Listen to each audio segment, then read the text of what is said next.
Hey guys, Andre Lajo here with the Scanlon team. I just want to talk about oil tanks today.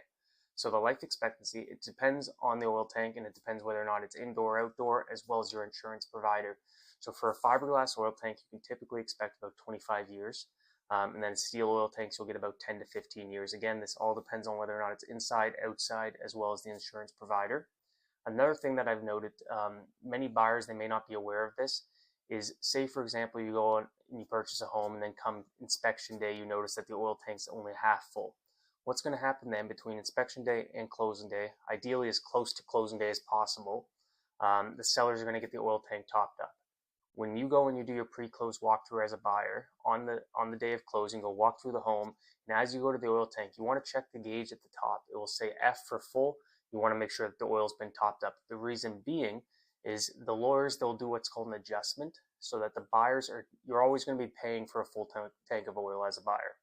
So whether or not the tank was half full and the seller topped it up only halfway, at the end of the day, you just have to make sure that the tank is full because that is what you're going to be paying for. And the cost is always based on the date of the adjustment. So if the cost of oil, let's say it costs $1,200 that day to fill oil, they're going to charge you for that amount. You're going to see it as your closing fees and you're going to see it as an adjustment. I hope this helps. If you have any questions at all, reach out anytime. Have a great rest of your week.